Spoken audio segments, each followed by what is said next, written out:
Hello friends, welcome to all of you in my channel JT mathematics. आज अपन next theorem करेंगे। एक theorem कल अपन ने कर ली थी। थ्योरम है सिद्ध कीजिए, ये थ्योरम है सिद्ध कीजिए कि वलय आर शून्य भाजक रहित होगी यदि और केवल यदि आर में निरसन नियम लागू होता। Prove that a ring R is without zero integer if and only if the cancellation law hold in R। तो क्या दिया हुआ है अपन को? रिंग दी हुई है विदाउट जीरो डिवाइजर। तो अपने को क्या दिया हुआ है कि भाई अगर R है, जो R है वो विदाउट जीरो डिवाइजर है, तब R में कैंसिलेशन लॉ लागू होता है ना। और R में अगर कैंसिलेशन लॉ लागू होता है, इसका मतलब R के विदाउट जीरो डिवाइजर शून्य भाजक रहित वलय है। कैंसिलेशन लॉ क्या होते हैं? दो होते हैं, एक तो लेफ्ट कैंसिलेशन लॉ, एक राइट कैंसिलेशन लॉ। तो लेफ्ट वाले सेम होंगे, A dot B is equal to A dot C, तब B is equal to C हो जाएगा, B dot A is equal to C dot A, तब B is equal to C हो जाएगा। Condition ये रहती है A not equal to zero. तो इसमें इफ एंड ओनली इफ लगा है, तो अपन पहले ये लेके चलेंगे भाई, पहले ये लेके चलेंगे आर में आर है वो एक विदाउट जीरो डिवाइजर है, और अपन सिद्ध करेंगे कि आर में कैंसिलेशन लॉ है वो लागू होते हैं। फिर अपन ये लेके चलेंगे कि भाई आर में कैंसिलेशन लॉ लागू होते हैं, तो अब अपन सिद्ध करेंगे कि आर है वो विदाउट जीरो डिवाइजर है। ठीक है, और ये जो थ्योरम है वो एग्जाम में कई बार और ऐसे भी पूछ ली जाती है कि सिद्ध कीजिए कि एक इकाई सहित क्रम विनिमय वलय आर पूर्णांकीय प्रांत है यदि और केवल यदि A dot G not equal to zero, A dot B is equal to A dot C, तब B is equal to C होता है। तो इसमें अपने को ज़्यादा कुछ नहीं दिया कि भाई इसमें इकाई सहित आइडेंटिटी और क्रम विनिमय कम्यूटेटिव और इंटीग्रल डोमेन दिया है अपने को। तो इसमें भी वो अपना जो मेन टॉपिक है शून्य भाजक रहित वाला विदाउट जीरो डिवाइजर वाला, वो तो इंटीग्रल डोमेन में आ गया। इंटीग्रल डोमेन क्या होती है? पूर्णांकीय प्रांत क्या होती है? जिसमें आइडेंटिटी हो, कम्यूटेटिव हो और विदाउट जीरो डिवाइजर हो, वो इंटीग्रल डोमेन होती है। तो कई बार ऐसे पूछ लेता है, कई बार ऐसे भी पूछ सकता है अपन को। ठीक है, तो अपन क्या करेंगे, सबसे पहले अगर ऐसे दिए हुए होते हैं तो अपन क्या करते हैं, सबसे पहले लिखना तो गिवन दैट है। सबसे पहले लिखेंगे कि आर है वो एक विदाउट जीरो डिवाइजर है, अर्थात जब A dot B is equal to zero है, इसका मतलब या तो ए जीरो है या फिर बी जीरो है, एक चीज़ तो जीरो है। ठीक है, और अब अपन को प्रूव क्या करना है कि भाई आर में कैंसिलेशन लॉ लागू होता है। तो आर में कैंसिलेशन लॉ लागू होता है, अपन ये लेके चलेंगे और B is equal to C दिखा देंगे कि भाई A dot B is equal to A dot C लेके चलें। अब इसमें माइनस करा देंगे कि ए डॉट बी में माइनस का ए डॉट सी करवा दिया, और इधर भी ए डॉट बी में माइनस का ए डॉट सी करवा दिया। तो ये तो आइडेंटिटी बन गई, ये अपना ए डॉट बी, और इस माइनस ए डॉट सी को अपन प्लस ए डॉट माइनस सी लिख सकते हैं। प्रीवियस जो थ्योरम की थी उसमें अपन ने ये प्रॉपर्टी पढ़ी थी, और ये हो जाएगा अपना यहाँ पे ए डॉट सी था, तो A dot C minus A dot C identity हो जाएगा। इसको अपन मल्टीप्लिकेशन योग पर मल्टीप्लिकेशन के बंटन नियम से जो A dot B plus minus C लिख सकते हैं इज इक्वल टू जीरो हो जाएगा। इसका मतलब A dot B minus C is equal to zero हो जाएगा। जो अपने देखा है कि भाई आर है वो एक विदाउट जीरो डिवाइजर है, इसका मतलब इनमें से एक तो जीरो होगा। लेकिन अपन ने ये लिया किसके लिए? ये ए नॉट इक्वल टू जीरो के लिए लिया है, इसलिए ए तो जीरो हो नहीं सकता। इसका मतलब बी माइनस सी जीरो होगा। अब यहाँ के स्टूडेंट एक गलती करते हैं, B minus C is equal to zero, इसका मतलब B is equal to zero, sorry B is equal to C. ऐसा नहीं होता। ऐसा अपन जो नॉर्मल मैथ चलते हैं उसमें तो कर सकते हैं, इसमें अपन को ऑपरेशन लगाना होता है। बी माइनस सी है तो इसमें प्लस सी ऐड करते हैं दोनों तरफ, तो ये तो इधर तो इसमें एसोसिएटिव लगता है, तो ये इधर आ जाती है और ये सी हो जाता है, तो ये ज़ीरो हो जाता है, ये बी प्लस ज़ीरो बी और ये सी बनता है। ठीक है, और ये लेके चले थे, ये अपन को प्रूव करना था, ये अपना प्रूव हो गया है ना। अब इसका क्या करेंगे, ये तो अपने पास सीधा पार्ट हो गया। अब इसका क्या लिखेंगे कि भाई कन्वर्सली लेके चलेंगे, कन्वर्सली लेके चलेंगे। इसमें ये दिया हुआ हो तो भी अपने को इधर तो दिया हुआ तो सेम रहेगा। अपने को ये थ्योरम आए तब तो अपन इसमें given that R without zero divisor लिख देंगे। अगर इसमें ये थ्योरम आए तो अपन ये तीनों चीज़ ले लेंगे, और अपन को इसको प्रूव करने के लिए सिर्फ विदाउट जीरो डिवाइजर की जरूरी है, जो यहाँ दिया हुआ है तो हो जाएगा। अब कन्वर्स प्रूव करेंगे कि भाई इधर वाला दिया हुआ है और इधर वाला सत्य है, ये करना है अपन को। तो अपन क्या करेंगे, अब अपन मान के चलेंगे कि भाई आर है वो कैंसिलेशन लॉ को सेटिस्फाई करता है, अर्थात A dot B is equal to A dot C है, तब B is equal to C है ना। ये अपन को लेके चलना है, ठीक है। और करना क्या है, और प्रूव क्या करना है कि आर है वो विदाउट जीरो डिवाइजर है, ठीक है। तो अगर ये दिया हो तो अपन आर विदाउट जीरो डिवाइजर लिख देंगे, और ये इंटीग्रल डोमेन वाला दिया हो तो अपन ये लिख देंगे, ठीक है। तो अब अपन को क्या सिद्ध करना है कि आर विदाउट जीरो डिवाइजर है, अर्थात A dot B is equal to zero है, तो या तो ए जीरो है या बी जीरो है, ये सिद्ध करना है। तो अब अपन यहाँ क्या करेंगे, जैसे हमेशा करते हैं कि इसका उल्टा मान लेंगे, कि अपन मान लेंगे यदि संभव हो तो मानना कि आर है वो विथ जीरो डिवाइजर है, रिंग है कि शून्य भाजक सहित वाले है, ठीक है। इसमें क्या होगा, A dot B is equal to zero, तब ना A not equal to zero ना B not equal to zero, ठीक है। ये अपन लेके चले कि यदि संभव हो तो माना, उल्टा लेके चले और अपन सिद्ध कर देंगे कि ये जो अपना मानना है वो गलत है, ठीक है। चूंकि अपने को दिया हुआ है कि भाई ए डॉट बी है वो जीरो है, ठीक है। और अपन जीरो को क्या लिख सकते हैं, ए डॉट जीरो लिख सकते हैं, है ना, ये भी जीरो होते हैं। और कैंसिलेशन लॉ दिया हुआ है अपने पास, ए नॉट इक्वल टू जीरो है, इसका मतलब बी यहाँ इसके बराबर है, इसका मतलब बी जीरो है। लेकिन अपन ने क्या लेके चले थे कि आर है वो विद जीरो डिवाइजर है, इसका मतलब ना तो ए जीरो हो सकता है ना बी जीरो हो सकता है यहाँ पे, लेकिन यहाँ पे तो बी जीरो हो रहा है ना, बी जीरो हो रहा है, इसलिए हम बी जीरो हो गया। अतः हम बोल देंगे कि अतः हमारा मानना कि आर विद जीरो डिवाइजर है गलत है, अर्थात अपना जो आर है वो क्या है, विदाउट जीरो डिवाइजर है, विद जीरो डिवाइजर नहीं है, ठीक है। और इसकी ये जो थ्योरी है वो ये दी हुई है, इसमें अपन ने एक बात लिखी है कि नेसेसरी कंडीशन। तो ये आप लिखो तो लिख देना, नहीं लिखो तो भी कोई खास बात नहीं, लेकिन गलत नहीं लिखना है। अगर आपको पता नहीं चल पा रहे हैं कि नेसेसरी कंडीशन कौन सी है और सफिशिएंट कंडीशन कौन सी है, नेसेसरी में क्या होता है कि अगर नेसेसरी इसमें ये है कि अगर मतलब ये शून्य भाजक रहित है ना, तो इसमें कैंसिलेशन लॉ लागू ही होते हैं, ये आवश्यक है। अगर कैंसिलेशन लॉ के लिए शून्य भाजक रहित होना आवश्यक है, लेकिन सफिशिएंट नहीं है। हो सकता है कि ये शून्य भाजक हो भी नहीं भी हो, ठीक है। लेकिन जो सफिशिएंट कंडीशन होती है ना, उसमें मतलब उतना काफ़ी होता है, उसके अलावा और प्रॉपर्टी नहीं चाहिए होती, लेकिन उसमें अपने को इतना ज़्यादा जाना नहीं है। ये अपन नहीं भी लिखेंगे तो भी कोई फ़र्क नहीं पड़ेगा। तो अपन को ये थ्योरी है, और इसके आगे अपनी ये थ्योरी है। और ये अगर आपको नोट्स के रूप में चाहिए हो तो डिस्क्रिप्शन में जो नंबर दिए हुए हैं उन पे आप व्हाट्सअप कर देना, मैं आपको नोट्स पीडीएफ फॉर्म में अवेलेबल करवा दूँगी, ओके। अब अपन आज एक और थ्योरम कर लेते हैं। तो थ्योरम है वो ये है अपनी कि Z P is equal to 0 1 2 P minus और plus P operation dot P operation modulo P operation, addition modulo P operation, multiplication modulo P operation पूर्णांकीय प्रांत है, ये अपने को दिए हुए हैं। और यदि और केवल यदि पी अभाज्य है, ठीक है।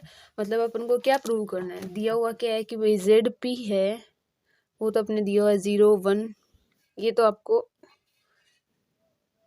3 पी माइनस 1, ये जेड पी दिया हुआ है।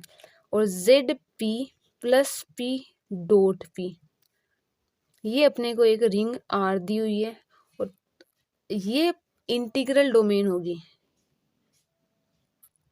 यदि और केवल यदि ये इंटीग्रल डोमेन होगी। इंटीग्रल डोमेन क्या होती है, और करो याद, पी अभाज्य है, पी प्राइम नंबर है। तो इंटीग्रल डोमेन क्या होती है, जिसमें आइडेंटिटी, तत्समक, कम्यूटेटिव, क्रम विनिमय और शून्य भाजक रहित विदाउट जीरो डिवाइजर, ये तीनों प्रॉपर्टी सेटिस्फाई होती है। तो अपन को क्या करना है, फर्स्टली अपन ये लेके चलेंगे कि भाई पी अभाज्य है, ठीक है। अब इसमें नेसेसरी ये है कि अगर जेड, ये रिंग अगर इंटीग्रल डोमेन है तो इसमें नेसेसरी है कि पी को प्राइम नंबर होना ही पड़ेगा, ठीक है।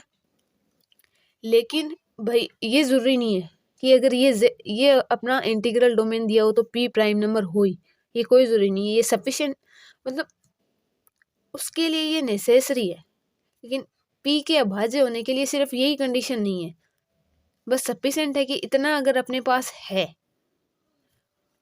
तो अपन ये बोल सकते हैं कि P प्राइम नंबर है। लेकिन P को प्राइम नंबर अपन और भी टाइप से सिद्ध कर सकते हैं। ये नेसेसरी कंडीशन नहीं है कि भाई अगर P प्राइम है तो उसमें Z ऐसा कुछ होना ही चाहिए, कोई ज़रूरी नहीं है। लेकिन अगर ऐसा दिया हुआ है तो इसके लिए नेसेसरी है कि P प्राइम नंबर होगा ना, तभी ये इंटीग्रल डोमेन बनेगा, वरना ये इंटीग्रल डोमेन नहीं बनेगा। ठीक है, तो इसमें सफिशिएंट कंडीशन क्या है, सॉरी नेसेसरी कंडीशन क्या है कि इसके इंटीग्रल डोमेन होने के लिए P को प्राइम नंबर होना पड़ेगा। ठीक है, तो अपन सबसे पहले सफिशिएंट कंडीशन लिखेंगे, नेसेसरी कंडीशन लिखेंगे। उसमें ये लिखेंगे कि भाई P है, दिया हुआ है P प्राइम नंबर है अपने पास, है ना। और सिद्ध क्या करना है कि ZP है वो एक इंटीग्रल डोमेन है, अर्थात ZP के ये तीनों चीज़ अपन को प्रूव करनी है। सबसे पहले अपन आइडेंटिटी का देखेंगे। तो आइडेंटिटी का देखेंगे तो क्या होगा कि भाई जो ZP है, थ्योरी भी बोल रही हूँ, ध्यान से सुनना, कि ZP है वो इंटीजर्स पूर्णांकों का सेट है, पूर्णांकों का समुच्चय है। और मल्टीप्लिकेशन मोडुलो P के अंतर्गत पूर्णांकों के समुच्चय में जो आइडेंटिटी होती है वो 1 होती है। ठीक है, और 1 है वो ZP में एग्जिस्ट कर रहा है, विद्यमान है। अतः हम कह देंगे कि ये जो रिंग है वो आइडेंटिटी रिंग है। हो गई फर्स्ट बात प्रूफ। सेकेंड अपने को प्रूव करनी है कम्यूटेटिव। तो कम्यूटेटिव के लिए बोलेंगे कि भाई ZP है वो इंटीजर्स का सेट है, और इंटीजर्स के सेट में मल्टीप्लिकेशन है वो हमेशा से कम्यूटेटिव होते हैं। हर जगह कम्यूटेटिव वो जरूरी नहीं है, लेकिन इंटीजर्स के सेट में मल्टीप्लिकेशन हमेशा कम्यूटेटिव होता है। इसलिए ये जो A.P.B है वो B.P.A होगा for every A.B belongs to ZP के लिए। अतः हम कह देंगे कि जो ZP है प्लस P.P है वो कम्यूटेटिव है। ठीक है, अब अपन को इंटीग्रल डोमेन सिद्ध करने के लिए ZP को विदाउट जीरो डिवाइजर सिद्ध करना होगा। ठीक है, तो ZP को विदाउट जीरो डिवाइजर अपन को सिद्ध करना है। ठीक है, तो अब इसमें क्या करेंगे, अपन दो एलिमेंट लेंगे कि भाई x और y है वो ZP से आ रहे हैं, और उनके लिए x डॉट PY है वो 0 है। तो अपन को सिद्ध करना है कि भाई या तो यहाँ पे x 0 है या यहाँ पे y 0 है। अब x y के मल्टीप्लीकेशन मोडुलो P में 0 है, इसका मतलब क्या कि x और y है वो x डॉट PY होता क्या है, वैसे x into Y upon P होता है ना। तो इसमें अपन एक क्या होता है कि x और y मल्टीप्लिकेशन करने के बाद अपन P का इसमें डिवाइडेशन करते हैं, तो जो अपना लास्ट में जो शेषफल बचता है, जो रिमाइंडर बचता है अपना, उसको ही तो अपन लिखते हैं। तो इसका मतलब अगर रिमाइंडर 0 बच रहा है, अगर शेषफल 0 बच रहा है, इसका मतलब P(x,y) में पूरा पूरा भाग दे रहा है ना, इसका मतलब P है। इसका मतलब क्या लिख देंगे कि P है वो x y को डिवाइड करता है। अब जैसे अपने P को मान लिया 2, P x इंटू वाई है, तो या तो 2 है वो x 1 को, मतलब एटलीस्ट 1 को तो वो डिवाइड करेगा, तभी तो इन दोनों के मल्टीप्लिकेशन को डिवाइड करेगा। तो इसका मतलब अपन क्या लिख देंगे कि या तो P है वो x को डिवाइड करेगा या PY को डिवाइड करेगा। हाँ, हो सकता है वो दोनों को भी डिवाइड करे, लेकिन एक को तो पक्का ही पक्का करेगा। तो ये है, इसका मतलब PX को डिवाइड करेगा, इसका मतलब अपने क्या हो जाएगा कि x 0 हो जाएगा, क्योंकि अपन यहाँ पे लेके चले हैं x y ZP से लेके चले हैं, और ZP में 0 से लेके P से छोटे एलिमेंट है। तो P से छोटे इनमें P सिर्फ और सिर्फ 0 को डिवाइड करेगा और किसी को नहीं करेगा। इसका मतलब अगर P x को डिवाइड कर रहा है, इसका मतलब x 0 है, और P अगर y को डिवाइड कर रहा है, इसका मतलब y 0 है। अपन क्या लेके चले थे कि x डॉट P y है वो 0 है, तो या तो इसमें ये आ गए, ये अगर ये है तो इसमें या तो x 0 है या y 0 है, और यही अपना क्या होता है, विदाउट जीरो डिवाइजर होता है। इसलिए ये अपना सिद्ध हो गया आता है, जो ZP है वो एक विदाउट जीरो डिवाइजर रिंग है। अब अपन उल्टा लेके चलेंगे। अब अपन ये लेके चलेंगे कि भाई जो ZP plus P dot P है वो एक इंटीग्रल डोमेन है, वो इंटीग्रल डोमेन है। इसका मतलब ये तीनों प्रॉपर्टी है अपनी वो सेटिस्फाई करता है। ठीक है, ये अपन लेके चलेंगे। तो सिद्ध क्या करना है अपने को कि P है वो प्राइम नंबर है। तो सबसे पहले गिवन दैट में ये सारे लिख देंगे कि भाई इंटीग्रल डोमेन है, तो इसका मतलब ZP रिंग है वो आइडेंटिटी है, वो कम्यूटेटिव है, वो विदाउट जीरो डिवाइजर शून्य भाजक रहित है, तत्समकीय क्रम विनिमय है, और शून्य भाजक रहित वलय है। और सिद्ध क्या करना है, P एक प्राइम नंबर है। अब प्रूफ में अपन क्या लिखेंगे कि यदि संभव हो तो माना कि P है वो एक नॉन प्राइम नंबर, ए प्राइम नंबर भी बोलते हैं इसको, भाज्य संख्या है, डिविजिबल नंबर है। भाज्य भी बोल देते हैं, डिविजिबल भी बोल देते हैं इसको, कि p है वो एक प्राइम नंबर नहीं है। अब यदि संभव हो तो माना कि p एक प्राइम नंबर नहीं है। इसका मतलब p है वो p1 और p2 है, उनके मल्टीप्लिकेशन के रूप में लिखा जा सकता है, जहाँ पे p1 है वो p से छोटा होगा और 0 से बड़ा होगा, और p2 है वो भी p से छोटा होगा और 0 से बड़ा होगा। ठीक है, तो ये अपने को दिया हुआ है कि भाई p है अगर मल्टीप्लिकेशन में है, p1 और p2 के मल्टीप्लिकेशन में है, इसका मतलब कि p प्राइम नंबर हो या non prime number, p1 dot p2 is equal to क्या होगा, 0 होगा। क्यों होगा, क्योंकि p1 डॉट p अपने पास क्या है, 0 है, और ये मल्टीप्लिकेशन मॉडुलो p क्या बताता है कि ये a और b दो एलिमेंट हैं, तो a डॉट b अगर p को डिवाइड करता है तो वो 0 हो जाते हैं। तो p1 p2 है ही p, तो वो एक बार अपना भाग बोलते हैं जिसको, वो डिवाइडेशन हो जाएगा, उसमें कोसेंट अपने पास एक आ जाएगा, जो भागफल है वो एक आ जाएगा, और रिमाइंडर अपने पास जो शेषफल है वो क्या बच जाएगा, 0 बच जाएगा। तो इसका आंसर 0 आ गया। अगर ये 0 है, इसका मतलब अपने पास क्या हो गया कि p1 p2 है वो 0 है। ये अगर 0 है, इसका मतलब अपन ने इंटीग्रल डोमेन लेके चले हैं, तो यहाँ पे या तो p1 है वो 0 होगा या p2 0 होगा, इनमें से एक 0 होगा, है ना, तभी तो ये विदाउट 0 डिवाइजर बनेगा।